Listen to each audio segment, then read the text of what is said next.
비대면 시대에 이렇게 3부 예배로 이렇게 드리게 되는데, 앞으로 우리 교회가 1부, 2부, 3부 이렇게 꽉 찼으면 좋겠습니다. 오늘 지금 이 강단에 이 예배당에 여러분들이 꽉 찬 그런 기분으로, 그런 마음으로 오늘 말씀을 선포하겠습니다. 성탄의 배경과 복음 서밋.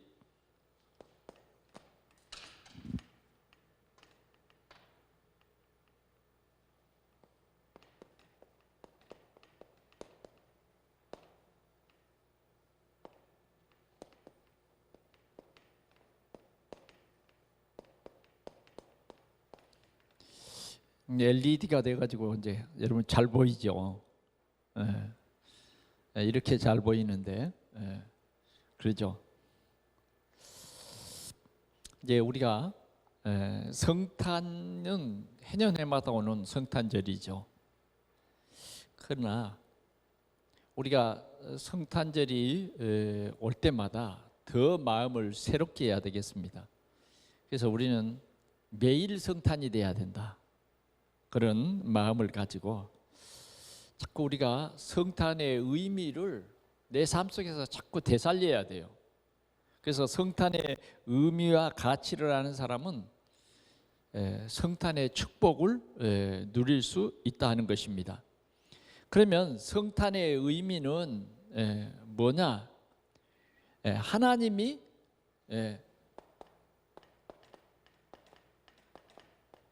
나와 함께 하심.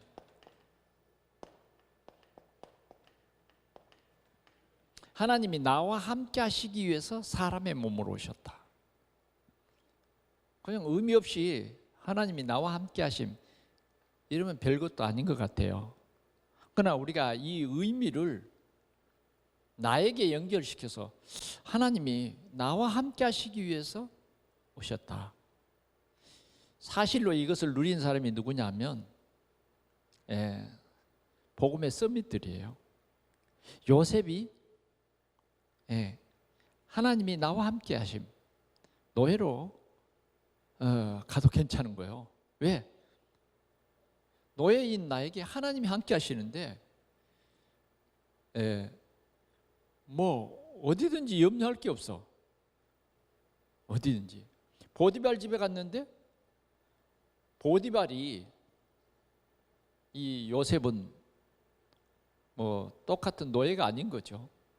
그래서 가정총무로, 가정총무로. 어쩌면 요셉이 함께하는 그 하나님 때문에 요셉이 살고 있는 요 집이 복을 받는 거예요.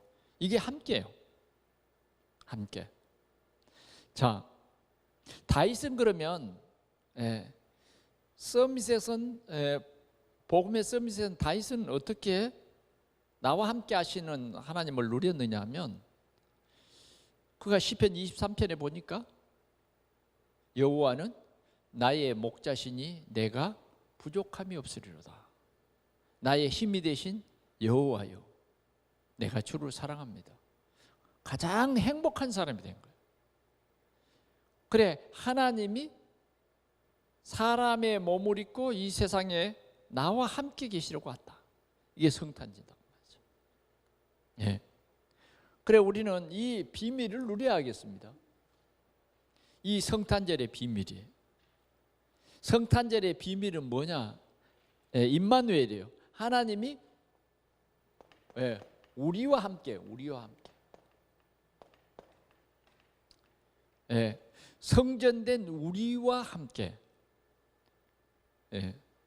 두세 사람이 모인 그곳에 주님은 함께 하시겠다.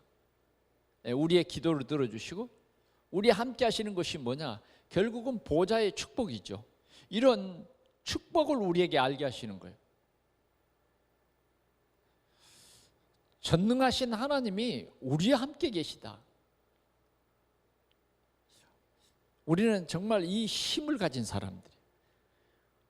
이게 뭐냐 하면 진짜 성탄의 의미를 가진 사람이에요. 나의 한계라는 것은 나의 한계라는 것은 우리가 뻔하잖아요. 우리는 나의 한계를 너무너무 매일매일 알잖아요. 나는 여기밖에. 사람들의 한계를 보세요. 코로나19 앞에서 전 세계가 답이 없어요. 진짜 무너지고 쓰러져 버리는 게 인간인 거예요. 사단 앞에서도 벌벌 떨 수밖에 없고 모든 환경 앞에서 제압을 받는 것이 사람이에요. 더군다나 나의 나약함 때문에 우리는 굉장히 많이 흔들리고 우울에 빠지기도 쉽고, 나라고 하는 인간은 아무 힘도 없는 거예요. 아무 힘도. 근데 주님이 우리와 함께 하시기 위해서 영광의 보좌를 버리고 오셨다. 그 다음 우리가 교회와 함께 한다.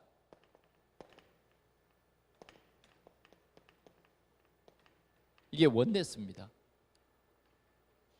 교회와 함께 한다고 하는 이 비밀을 우리는 누려야 합니다. 교회와 주님은 이 반석 위에 내 교회를 세우리니 음부의 권세가 이기지 못하리라. 음부의 권세가 이기지 못하리라. 그래서 우리는 그리스도의 언약 잡은 우리가 하나가 된 거예요. 예수 그리스도를 나의 주, 나의 하나님으로 내 마음속에 영접하는 순간 뭐예요? 주님은 영원토록 나와 함께 해버려요. 이런 사람들이 모여질 때 뭐예요? 우리와 함께 해버려요. 이 사람들이 정말 그리스도로 보내주신 하나님께 찬양하면서 구원의 기쁨을 함께 나눌 때에 하나님께서는 정말 이 교회를 들어서 하나님의 이 사랑을 널리 증거하시는 것입니다. 그래서 우리는 이 성탄절에는 위드와 임마누엘과 원네스의 축복을 제대로 누리는 시간표다. 이걸 회복하는 성탄절이다. 그런 성탄절이 되시기를 바랍니다. 여러분들이 제대로 된 이 성탄의 이 마음, 이 성탄의 이 축복이 정말 여러분들의 축복이 되어지면 정말 2020년도는 여러분들이 후회 없는 삶을 살게 되는 것입니다. 어쩌면 이 해에 우리에게 마지막 은혜를 주시는 그런 귀한 시간이 되는 줄 믿습니다. 우리 교회가 정말 이 복음으로 다 원네스를 누리면 우리를 괴롭혔던 사단이 꺾여버립니다. 우리 지역에 이 흑암의 문화가 꺾여버려요.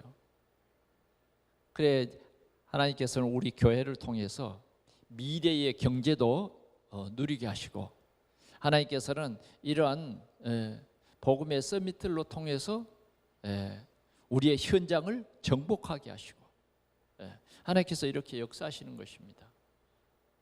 그래 우리는 이 성탄의 의미가 더욱 새로워지고, 이제 우리에게 주신 언약을 붙잡은 이 공동체의 교회를 통해서 우리 성도 한 사람 한 사람들이 복음의 온전한 서밋 팀이 되어서 하나님의 귀한 나라를 이루어 가야 하겠습니다. 자, 그러면 우리는 첫 번째로 복음 족보 속에 있는 서밋들, 복음 족보, 예수님의 복음 족보예요. 복음 족보. 복음 족보에는 복음의 서밋들이 있어요. 오늘 우리는 그 서밋들을 만나는 거예요. 다시 말하면 예수님은 역사의 주인공으로 오셨어요. 주인공으로. 그래서 예수님이 나신 날을 중심해서 AD 2020년 그런 거예요. BC는 뭐예요? 예수님이 나신 그때로부터 창세까지가 BC예요. 이렇게 예수님은 시간의 주인이시고 역사의 주인이시고 역사의 흐름 속에 우리 주님은 주인이세요. 근데 우리 복음 가진 우리는 뭐냐? 이 복음의 흐름 속에 있는 나다. 예, 복음의 흐름 속에 있는 나다. 그래서 복음의 흐름 속에 있는 사람들을 보자고요. 자, 하나님께서는 이 복음의 흐름을 이렇게 말씀했어요. 창세기 12장에 보니까 아브라함을 부르신 거예요. 갈대아 우르를 떠나라. 내가 네게 줄 땅으로 가거라. 하나님께서는 이렇게 아브라함을 불러가지고 이 복음의 흐름을 설명해주고 네가 이 복음의 족보의 아버지가 되라. 믿음의 조상이 되라 그랬단 말이에요. 그래서 열국의 아비 아브라함 이런 축복을 주신 거예요. 이런 축복을. 그래서 오늘 마태복음 1장 1절에 보니까 아브라함과 다윗의 자손 예수 그리스도의 세계라 이렇게 말합니다. 아브라함과 다윗의 자손 예수 그리스도의 세계다. 그리스도의 족보다. 이 흐름을 우리에게 말해주는 거죠. 자, 아브라함은 이런 흐름 속에 믿음의 조상이 된 거예요. 자, 우리는 그 흐름 속에 있는 거예요. 자, 그 흐름 속에 있는 사람들 중에서도 하나님께서는 특별히 복음이라고 하는 것을 우리에게 이렇게 확실히 나타내는 복음 가진 서밋들 몇 사람을 소개하고 있는 거예요. 우리는 종교를 복음으로 잘못 생각할 때도 많아요. 근데 하나님께서는 우리를 통해서 복음의 서밋이 되게 하는 것은 뭐냐? 세상을 비춰라는 거예요. 뭐가 복음이다? 하나님이 주신 말씀을 통해서 우리를 복음의 증인으로 세웠다 하는 거죠. 그래서 아브라함은 이삭을 낳고 이삭은 야곱을 낳고 야곱은 유다와 그 형제를 낳고 쭉 얘기합니다. 이렇게 전반부에 쭉 얘기하고는 다시 정리를 해요. 아브라함으로부터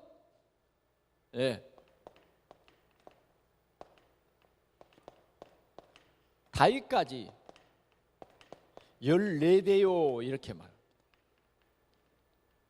14대요. 그러니까 적어도 복음의 대를 이은 이 사람들의 족보예요. 이해가 됩니까? 세상에 많은 사람들이 있지만 여기에 귀중한 족보를 얘기하고 있습니다. 그 복음의 흐름을 말하고 있어요. 그런데 더 우리가 유심히 보면 이 속에는 복음 가진 서밋들을 발견할 수 있어요. 이 사람들을 통해서 복음이 뭐다 하는 것을 실제로 말해준 사람이 있는데 그 사람들이 누구냐? 아브라함은 이삭을 낳고 이삭은 야곱을 낳고 야곱은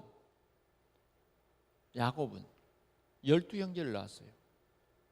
그 12형제 속에서 유다 족속을 통해서 이 계보가 흐른 거예요. 자, 그러면 유다는 다말에게서 베레스와 세라를 낳고 이렇게 말한다고요. 여기에서 우리는 깜짝 놀라는 거예요. 이걸 못 발견하면 안 되는 거죠. 왜 그러냐면 이스라엘 사람들은 남자로 태어나기를 소원해요. 왜? 여자는 태어나봤자 족보에 실리지도 않아요.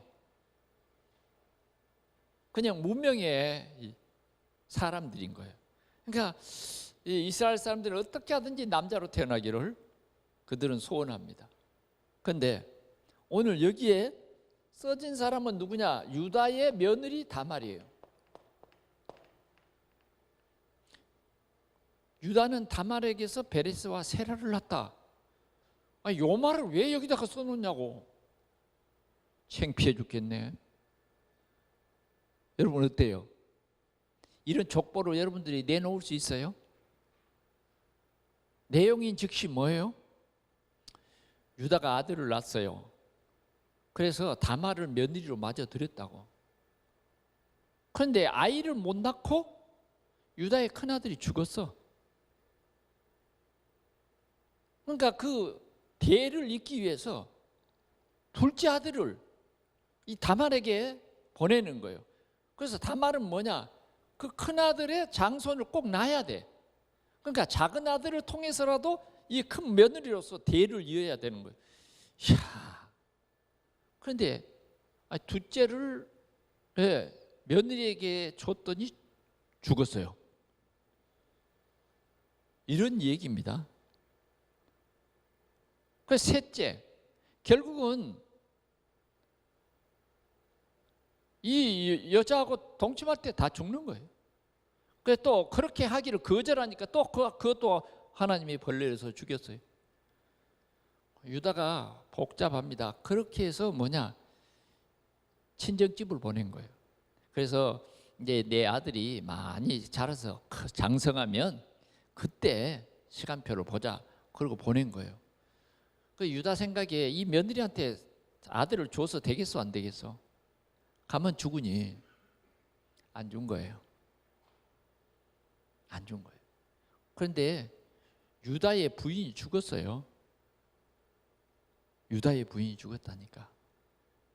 그러니까 이제 뭐 좀 사람이 부인이 없으면 좀 남자들은 외롭잖아. 그런데 이 다말이 그때를 노려가지고 기생 옷을 입고 며느리라고 하는 것을 감추고 시아버지한테로 갔다니까. 이게 있을 수 있는 얘기요? 오늘 오전 시간에는 시간이 없기 때문에 이런 깊은 얘기는 하지 않았지만 창세기 38장을 자세히 보면 웜에 이게 무슨 얘기냐, 이게 믿지 않는 남편이 보면 뭐라고 하겠나 할 정도로 창피한 얘기야. 그런데 문제는 임신을 한 거예요, 다말이. 그러니까 시아버지 소문이 났어. 당신의 며느리가 임신을 했다고. 그러니까 유다가 노발대발하면서 뭐요? 본년 잡아와라. 가만두지 않겠다. 아니 친정에 보내놓으니까 바람을 피웠어? 그런데 잡혀왔어요. 누구를 통해서 임신했나? 이 지팡이의 임자요, 이 도장의 임자요. 그런데 누구예요? 본인인 거예요. 뭘 해야 되겠죠? 그때 유다가 깨달은 거예요. 하나님의 혈통. 나는 늘 육신의 생각으로 그렇게 했는데 너는 나보다 더 낫다. 하나님은요, 진짜 언약을 잡고 그 복음의 흐름 속에 있는 이 다말, 세상의 어떤 것보다 하나님이 주신 언약을 소중하게 생각하는, 그 혈통을 소중하게 생각하는 이 며느리가 다말보다 더 낫다 그랬다니까요. 그래서 우리는 어떤 세상의 흐름 속에서도 우리는 언약 잡은 다말과 같은 복음의 서밋이 돼야 된다. 아멘. 복음의 서밋은 말릴 수가 없어요. 자, 이런 사람이에요. 복음의 서밋 그러면 우리가 바벨론 시대에 다니엘을 떠올릴 수 있잖아요. 그의 친구들을 떠올릴 수 있어요. 그들은 어떤 법으로도 이들을 제재하지 못했어요. 왜? 뭐라 그랬냐? 그리 아니하실지라도 우리는 절대 우상에게 절하지 않겠습니다. 아멘. 하나님께서는요, 오늘도 이렇게 복음 가진 서밋들을 하나님이 함께 하시고, 하나님이 그들과 함께 하시고, 그들을 통해서 하나님은 이런 귀한 역사를 이룬다. 그러면 우리는 진정으로 이 언약, 그리스도의 언약을 잡은 자가 맞냐 이 말이죠. 다윗의 혈통으로 오실 그리스도의 언약을 붙잡은 자라고 말이에요, 다말이. 우리가 어떤 세상에 윤리적으로 보면 다말은 아주 용서받지 못할, 도덕적으로 윤리적으로 도저히 용서받지 못할 그런 인물이잖아요. 그러면 왜 성경은 이 족보 얘기를 하면서 이 다말을 썼냐 이거죠. 이게 뭐냐? 복음 속에 흐르는 복음 서밋이다 그 말이에요. 아멘. 어때요? 여러분들에게는 이런 가장 복음이 우선적으로 뿌리 내리고 있습니까? 여러분들에게는 정말 그리스도가 주인이십니까? 이 다말은 복음의 흐름 속에서 그리스도를 붙잡았다 이 말이에요. 자, 그 다음 또 이제 이 아브람 때부터 다윗까지의 그 사이에 있는 인물 중에서 누구를 소개하고 있느냐 하면 살몬이라고 하는 사람을 소개합니다. 살몬은 라합과 결혼해서 라합이라고 하는 사람과 결혼했다. 오늘 성경이 그렇게 말하고 있는 것입니다. 나손은 살몬을 낳고, 나손이라는 사람은 성전에서 참으로 헌신한 그러한 훌륭한 인물이에요. 그 나손은 살몬을 낳고, 살몬은 라합에게서 누구를 낳았다? 보아스를 낳았다. 여러분, 이 라합은 어떤 사람이냐 하면 여리고 성 사람이에요. 여리고 성 사람에서 우상 섬기고 그런 사람이에요. 그리고 삶을 위해서는, 돈을 벌기 위해서는 기생도 마다하지 않고 실은 그렇게 살아왔던 사람이에요. 그런데 어느 날 하나님께서 이 사람에게 눈을 열어서 하나님의 살아계신 역사를 보게 한 거예요. 그래서 그가 고백하기를 뭐라 그러냐? 상천하지에 홀로 계신 하나님. 비록 술 장사를 하고 있으면서도 뭐예요? 하나님께서 홍해를 가르시는 사건, 하나님께서 이스라엘 백성들을 광야에서 먹이고 입히고 하는 이런 모든 사건을 다 본 거예요. 그 하나님께서 이스라엘 백성들을 바로 가나안 땅에 살게 하실 그 하나님의 그 구원 계획을 미리 본 사람이라고 말해요. 이게 기생 라합이에요. 과거에는 우상을 섬겼고 과거에는 이런 일을 했어요. 그러나 하나님의 역사를 보면서 생명을 걸었어요. 생명을 걸었어요. 정말 영적 사실을 올바르게 깨달은 사람이에요. 그렇지 않으면 기생 라합은 간첩을 도와준 역적이 되죠. 그 나라의 역적. 그러나 영적으로 볼 때는 뭐예요? 이 나라가 우상 섬기고 정말 망할 수밖에 없는 이런 사실이에요. 그런데 이 기생 라합은 이 확실했어요. 언약이 얼마나 확실했느냐? 우리 집에 들어오는 사람을 살려주라. 아멘. 우리 집 밖에는 다 죽는다. 진짜 이런 복음이 확산하는 사람이었다고 말이에요. 그래 우리는 이런 복음에 서밋이어야 된다. 이 복음의 흐름 속에 하나님께서는 특별히 이 복음 가진 사람들은 이방인, 여자 상관없어요. 어쩌면 이런 사람들을 통해서 하나님께서는 하나님의 귀한 역사를 이루셨다. 자, 그 다음 보아스는 룻에게서 룻을 통해서, 이방인 여자예요. 모압 여인입니다, 여러분. 아시죠? 그런데 오늘 이 룻은 나오미를 통해서 복음을 확실히 깨달은 거예요. 그래서 죽어도 좋다. 하나님을 진짜 살아계신 하나님을 믿었어요. 내가 어머니를 떠나면 하나님께서 내게 벌을 내리시고 또 내리시기를 원합니다. 언약을 놓지 않았어요. 하나님께서는 이런 은혜를 주셨어요. 이런 언약을 주셔서 보아스는 룻에게서 오벳을 낳고, 아멘. 이 다윗의 족보 속에 싹 들어가는 언약의 사람들이었다 하는 것이에요. 그래서 진짜 복음의 이 배경과 복음의 서밋들을 오늘 이 족보에 그대로 실어서 우리에게 그 복음의 흐름을 얘기해 준 거예요. 자, 두 번째는 다윗으로부터 바벨론에 이르기까지 14대요 이랬단 말이에요. 이렇게 나눠놨어요.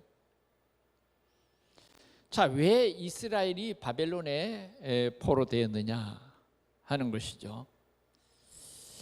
하나님의 그 비밀은, 하나님의 계획은 뭐냐? 세계 복음화입니다. 하나님의 비밀은 나를 통해서 다른 사람이 복음화 되기를 원해요. 하나님께서 나를 먼저 부르시고 이 생명의 복음을 전하라는 것이에요. 이게 우리가 누릴 축복입니다. 내가 정말 이 비밀을 가진 사람이면 직장에 가도 이 비밀이 있는 거예요. 내가 우리 지역에 살아도 이 비밀이 있는 자는, 언약 가진 사람은 하나님께서 이 사람들을 복음의 서밋으로 세우는 것입니다. 그러나 이 비밀을 못 누리면 노예가 돼버려요. 직장에 가도 노예가 돼.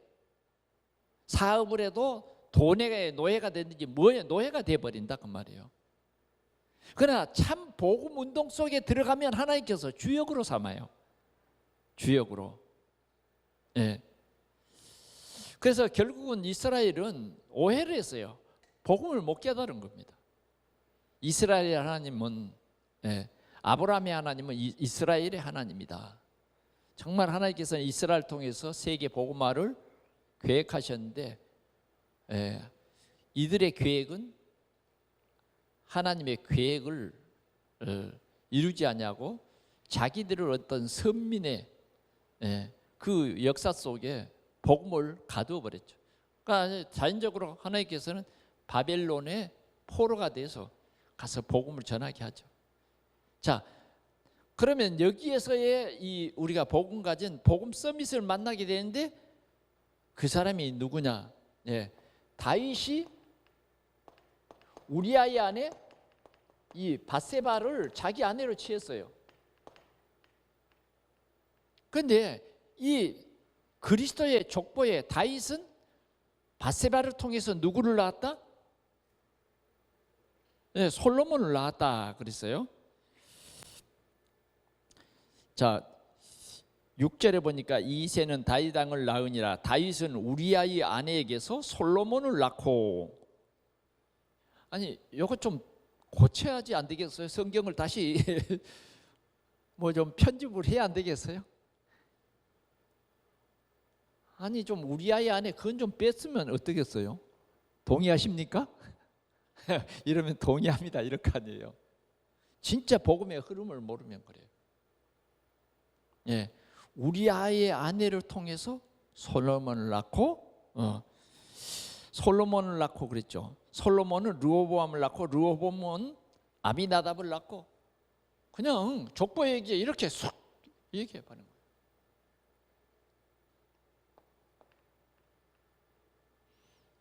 우리가 이 족보 속에서 발견하는 것이 이렇게 언약 가진 사람들을 통해서 하나님이 역사한다. 하나님은 언약 가진 자를 쓴다는 거예요. 근데 또 다른 의미에서는 어쩌면 이렇게 허물과 죄로 뭉그러진 이 세상에 그 죄인들을 위해서 예수님이 오셨다 하는 것도 우리가 이 족보를 통해서 깨달을 수 있습니다. 그다음 세 번째는 이제 바벨론으로부터 그리스도까지 14대요 이렇게 있어요. 근데 이제 여기에서는 누구를 특별히 얘기하느냐면, 요셉, 야곱의 아들 요셉은 다윗의 혈통입니다. 그렇죠? 여기에 마리아라고 하는 여자를 여기에 등장시켜요. 이스라엘의 족보 속에 여자는 이제 마리아까지예요. 다 이 다말, 라합, 룻, 밧세바, 마리아. 예수님의 족보는요, 이스라엘의 그 사상이 남존, 여비야. 그런데 정말 여기에서는 복음의 족보는 완전히 그게 바뀌어져 버렸죠. 어떤 율법 사상에 그런 모든 것을 다 바꿔버린 거예요. 자, 메시아가 오시는 그 그릇을, 그 흐름을 보니까 마리아, 어느 날 가브리엘 천사가 예? 이 나사렛에 살고 있는 누구에게 나타났다고요? 마리아에게 나타났어요. 마리아여 무서워 말라. 네가 은혜를 받았다. 마리아가요 깜짝 놀랐어요. 아니 무슨 그런 얘기를 합니까? 네가 하나님의 은혜를 입었어. 우리가 하나님의 은혜를 입어서 복음의 썸이 되는 것입니다. 아멘. 전부 다 하나님의 은혜예요. 그러면서 네가 메시아를 알 것이다. 마리아는요 도저히 그냥 이게 너무 이해 불가, 절대 이해할 수 없는 거예요. 어찌 남자도 모르는데 내가 아이를 알 수 있습니까? 가브리엘 천사가 하나하나 사실대로 이 얘기를 해주죠. 이게 하나님의 계획 속에 하나님이 하시는 일이다. 본인으로서는 할 수가 없어요. 그러자 순종을 합니다. 주여 당신의 계집종이오니 당신의 뜻대로 하옵소서. 그래서 임신하게 되죠. 그때부터 마리아는요 절대 걱정이 없습니다. 도리어 기뻐하고 나 같은 여자도 하나님이 쓰시는구나 그러면서 감사했어요. 예. 이렇게 우리는 복음의 족보 속에서 복음의 서밋들을 만나는 거예요.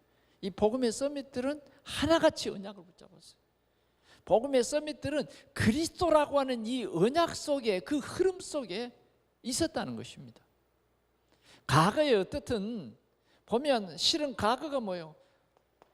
다 굉장한 힘들고 어려운 인생 역경 속에 빠져 있는 사람들을 하나님께서 다 이 복음의 대열에 복음의 흐름 속에 세워서 세계 복음화의 주역으로 이들을 특별히 이 그리스도의 족보에 확 일으켜 세웠다 그 말이에요.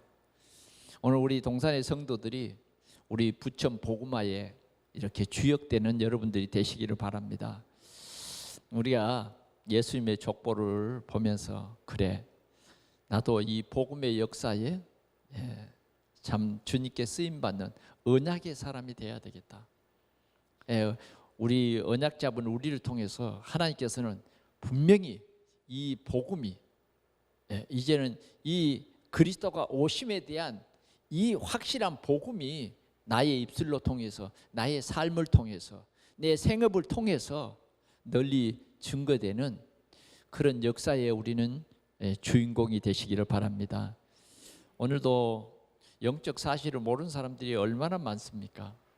그렇죠? 영적 사실을 모르는 이들에게 우리는 다말과 같이 이 언약을 선포하고 언약을 전달해서 오늘도 예수 그리스도가 구주이심을 증거하고 이 예수 그리스도를 영접하면 하나님의 자녀된 이 생명의 복음을 전하는 우리는 이 복음의 흐름 속에 참으로 우리 동산의 모든 성도들은 주역이 되는 이 귀한 언약 속에 있기를 축원합니다. 이 말씀이 너무 귀중한 거예요. 이 족보를 그냥 무의미하게 넘길 수도 있지만 우리는 하나님의 시간표에서 다시 한번 이 성탄절을 앞두고 이 복음의 이 족보는 복음 족보예요. 복음을 설명하고 복음이 무엇인가를 알게 한다. 그런 우리는 복음 가진 서밋이다. 두 번째로는 오늘 이 마태복음 1장에서는 예수 그리스도의 나심은 이러하니라. 예수 그리스도의 나심에 대해서 분명히 18절에서 25절까지 얘기합니다. 자, 창세기 3장 15절에 죄에 빠진 우리에게 우리를 창조하신 하나님께서 귀한 언약의 말씀을 주십니다. 그게 뭐냐면 메시아를 보내주겠다. 여자의 후손을 보내주시겠다. 여자의 후손으로 어쩌면 그리스도께서 오시겠다는 거예요. 하나님께서 그리스도로 오시겠다, 그런 약속을 주셨어요. 그래서 그리스도로 말미암아 우리를 구원하는 이 큰 하나님의 사랑을 우리에게 말해준 거예요. 그 하나님의 사랑은 어떤 사랑인가 봅시다.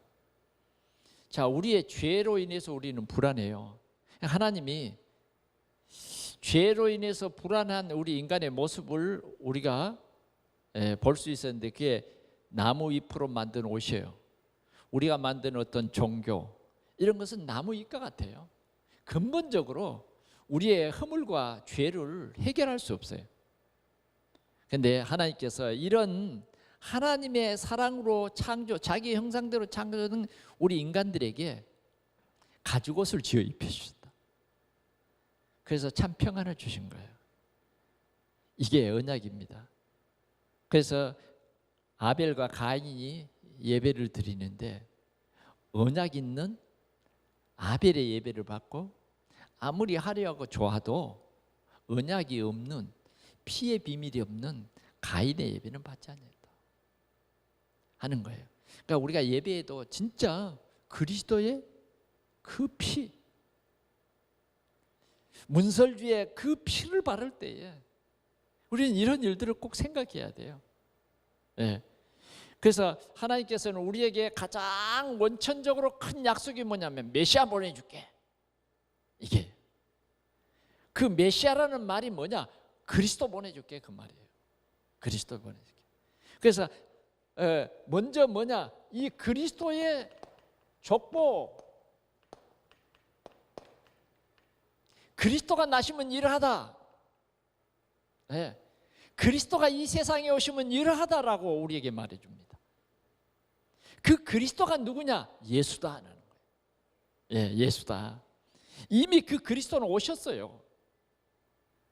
예, 이미 오셨다고 말이죠. 지금도 유대인들은 통곡의 벽 앞에서 뭐요?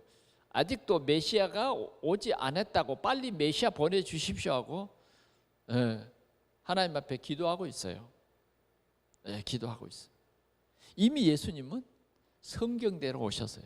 그래서 오늘 신약의 이 마태를 통해서 예수 그리스도의 나심은 이러하니라. 그래, 예수님의 나심에 대해서 자세히 이 얘기하는데, 누가복음 2장에는 더 자세히 말했지만은 오늘 마태는 이렇게 말합니다. 예수 그리스도의 나심은 이러하니라. 그의 어머니 마리아가 요셉과 약혼하고 동거하기 전에 성령으로 잉태된 것이 나타났더니, 이렇게 말합니다. 예수 그리스도의 이 족보죠. 예수님은 성령으로 잉태됐다. 이게 굉장히 중요한 거예요. 오늘날 많은 사람들이 잘못된 이단에 많이 빠지잖아요. 뭐 하나님 어머니, 아버지, 또 그러니까 또 하나님 어머니가 있다, 이런 이상한 인간적인 생각을 우리 인간의 차원에서 생각해 가지고 또 이 다른 종교를 만들고 우상을 만들고 이단에 빠지게 하는 거죠. 우리는 성경에 기록한 것을 믿어야지, 어떤 사람이 생각한 것을 믿는 거 아니에요. 내 생각을 믿는 게 아니에요.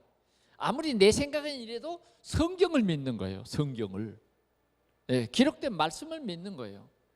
그래서 예수님은 반드시 여자의 후손으로 오시기 때문에 성령으로 예수님은 마리아의 몸을 빌어서 잉태하셨다. 오늘 그것을 자세히 말해주고 있는 것입니다. 자, 그의 어머니 마리아가 요셉과 약혼하고, 그다음 뭐예요? 동거하기 전에 그랬단 말이에요. 동거하기 전에. 여러분, 동거란 말 알잖아요. 지금은 하도 세상이 뭐 살아보고 결혼하고 이런 비성경적인 그런 삶을 사는데, 옛날에는 그런 거 여차 없어요. 결혼해야 같이 사는 거예요. 그렇잖아요. 동침하기 이전에 성령으로 잉태된 것이 나타났다. 그 말은 무슨 말일까요? 배가 불렀다가 말이에요. 이제 누가복음에 보면 이 체험을 누가는 자세히 얘기했죠. 의사 출신이기 때문에 뭐 이렇게 가브리엘 천사를 만나고 네가 저 엘리사벳을 가서 만나봐라. 엘리사벳도 아이를 낳지 못하는데 하나님께서 지금 임신하게 해가지고 6개월이 되었다. 그래서 산속에 있는 엘리사벳을 쫓아갔는데 뭐요? 엘리사벳 속에 있는 아이가 막 뛰놀면서 이제 그 말 듣고 갔는데 벌써 뭐요? 그 아들이 예수님을 알아보는 거예요. 그러면서 이제 엘리사벳이 고백하잖아요. 당신이 올 때 내 속에 있는 이 아이가 뛰놀았습니다. 당신은 정말 메시아를 탄생할 정말 하나님의 귀한 여인이라고 노래하잖아요. 자세히 그렇게 말했는데 오늘 여기에서는 간단하게 성령으로 잉태됐다. 잉태된 것이 나타났다. 이렇게 말합니다. 그 다음 뭐냐? 굉장히 이 사실 때문에 요셉에 대해서 말했어요. 그의 남편 요셉은 의로운 사람이라 그를 드러내지 아니하고 가만히 끊고자 하여. 이 일을 생각할 때에 이러는 거예요. 요셉이 안 거예요. 뭘 알았다고요? 임신한 사실을 알았어요. 그러니까 요셉이 증인이요. 오늘 내 약혼자는 나와 상관없는 아이를 가졌다는 것을 알았어요. 그래서 정말 갈등했다니까. 이거 어쩌지? 결혼해 말어? 결혼해야 돼 말아야 돼? 저런 나쁜 여자하고 내가 결혼을 해? 그건 결혼에 그건 안 되는 조건이에요. 책임져야 돼. 그래서 결국은 사회에 말하면 돌로 쳐 죽이게 돼 있어. 근데 요셉은 의로운 사람이라 그걸 못해. 그래서 막 고민하고 있어. 그때에 이제 20절이에요. 이 일을 생각할 때 주의 사자가 현몽하여 다윗의 자손 요셉아 네 아내 마리아 데려오기를 무서워하지 말라. 그에게 잉태된 자는 성령으로 된 것이다. 성령으로 된 것이다. 주의 사자가 요셉에게 가르쳐 줬어요. 마리아만 알 뿐만 아니라 정말 오해하지 말아라. 그에게 잉태된 자는 성령으로 된 것이다. 예수님은 반드시 뭐요? 처녀의 몸에 생리와 전혀 상관없이, 아멘. 너에게 잉태되는 자는 성령이, 하나님의 영이 너를 덮을 것이다. 그래서 성령으로 잉태된 예수 그리스도는 반드시 성령으로 잉태돼야 합니다. 성령으로 잉태돼야. 예수님은 그 이름을 아들을 낳을 것이다. 그 이름을 예수라라.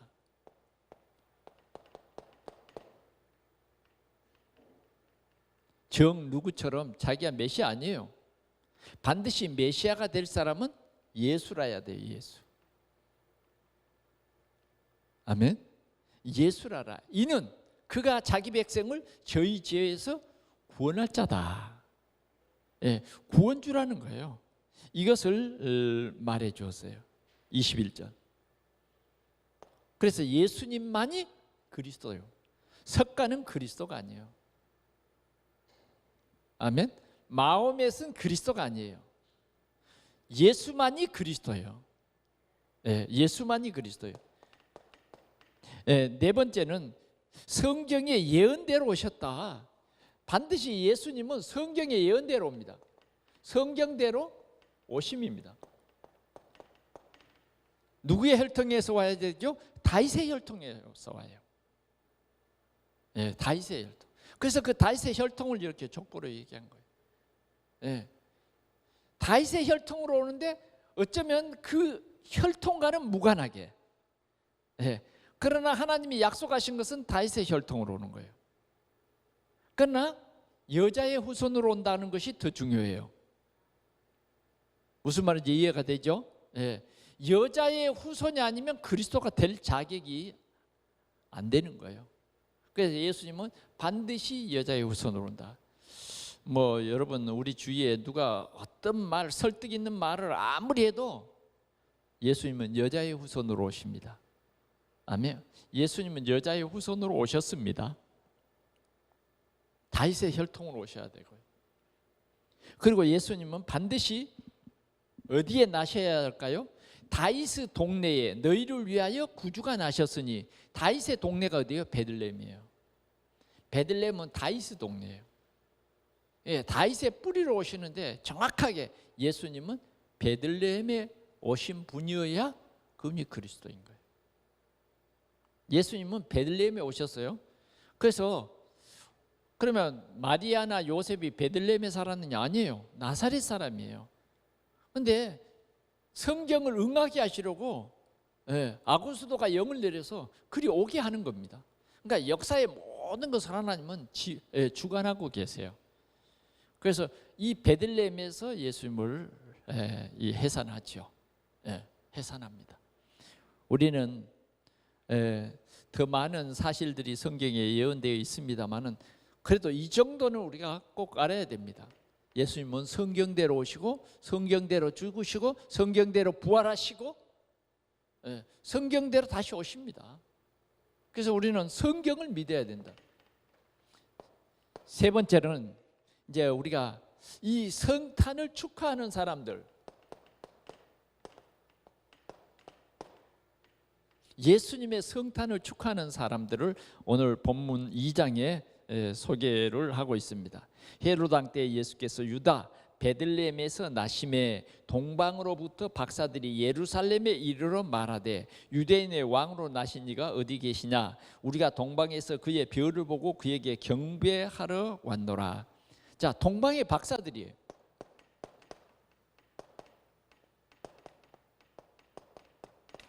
동방 박사.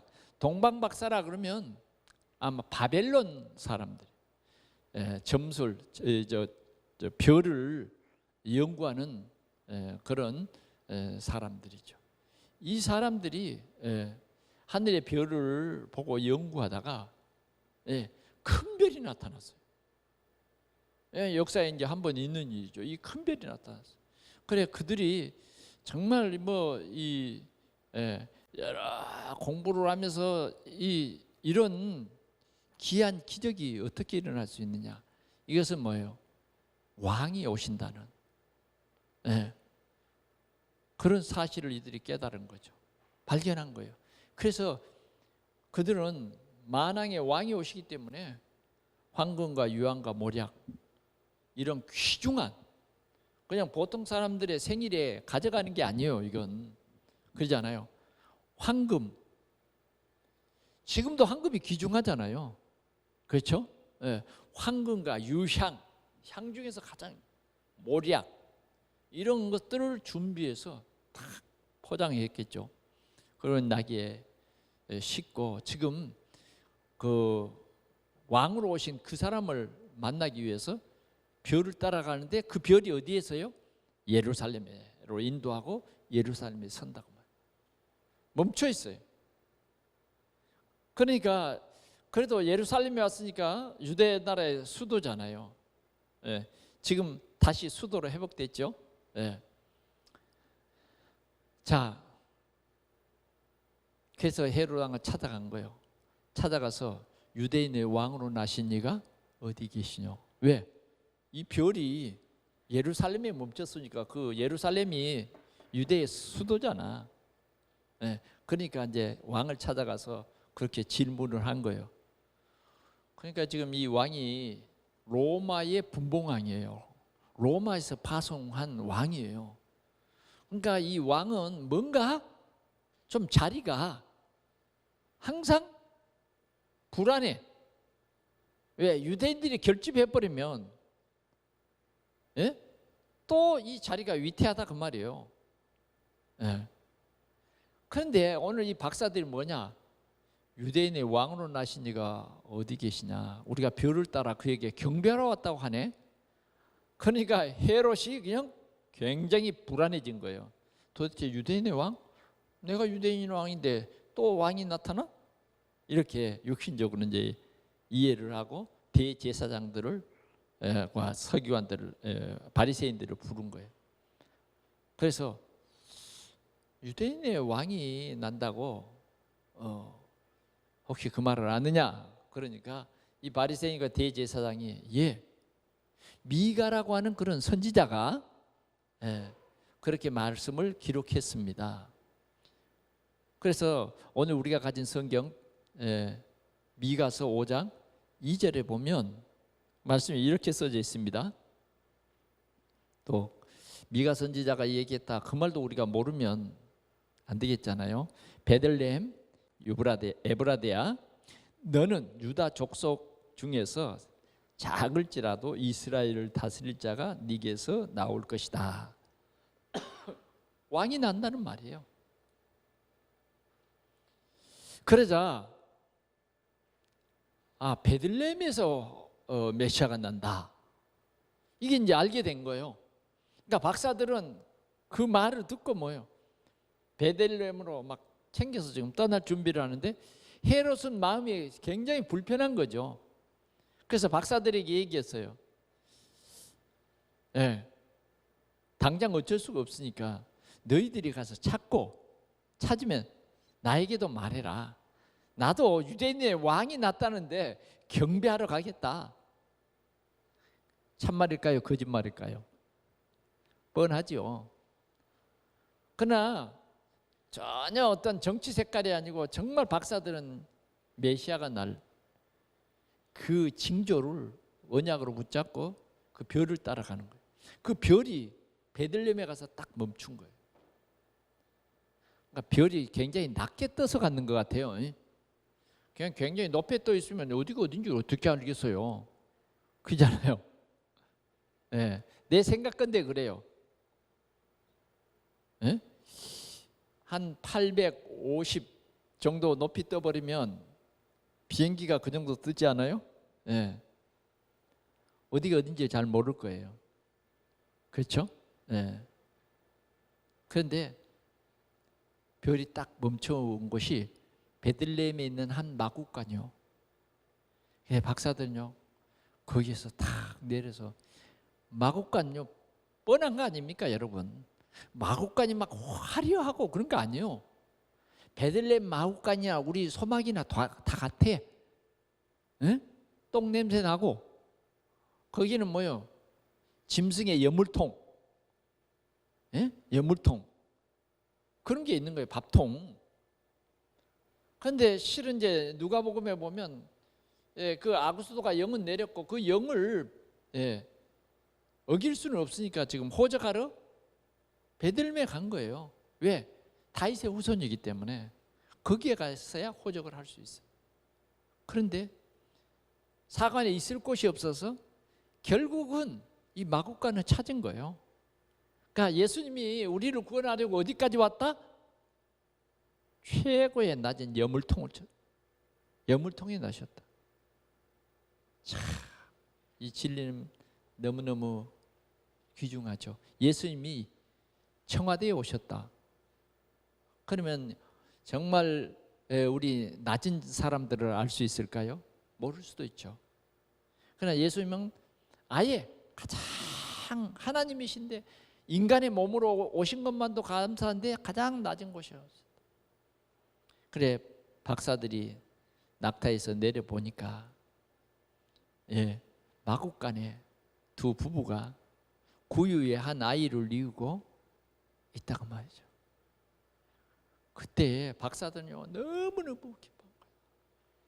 그래서 그들은 가져왔던 예물 황금과 유향과 모략을 예물로 드리면서 제일 먼저 경배한 사람이 됐어요. 어쩌면 우리는 순수한 이 박사들의 모습을 보면서 이건 정치도 아니고 어떤 것도 아니에요. 우리는 메시아 그리스도가 나와 함께 하려고 오셨다. 위드 그리스도가 임마누엘로 오셨다. 그래서 우리는 원네스의 이 축복 속에 있는 것이다.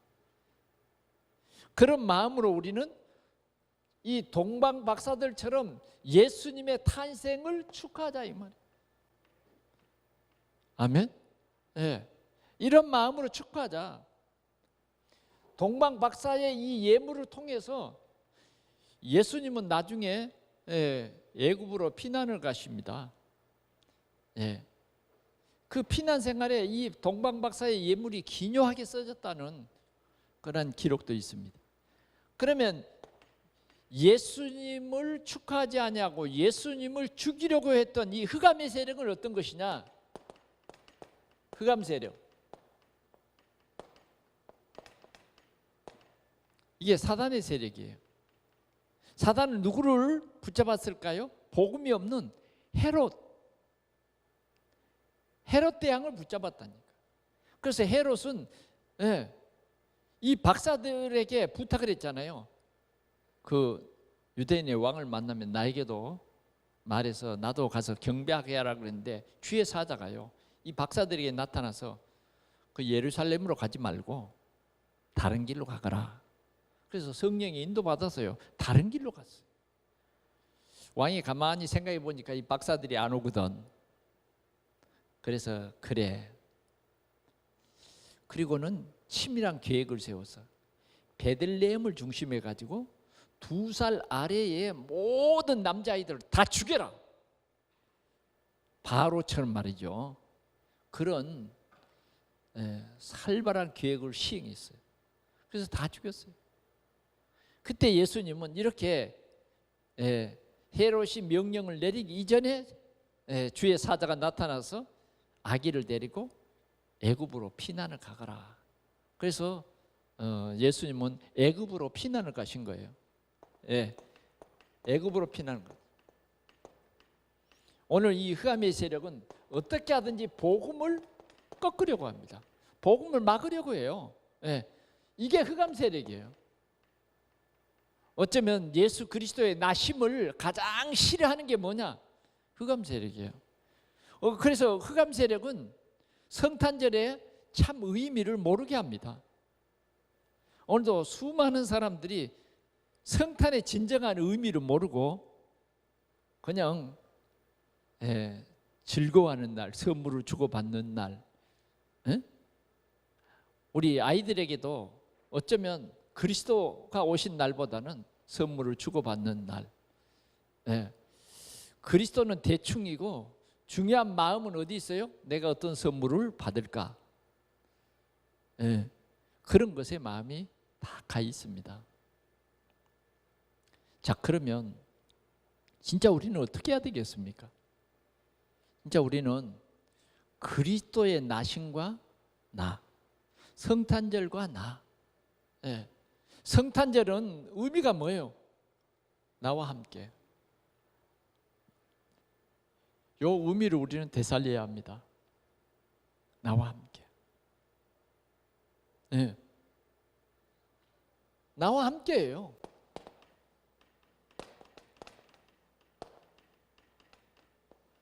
이 성탄의 축복이 뭐냐? 나와 함께예요.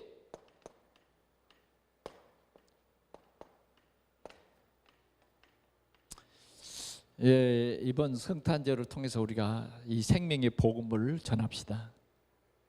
오늘도 주님이 오신 지 2020년이 됐는데 아직도 예수가 그리스도라고 하는 사실을 모르고 교회 다니는 사람도 많아요.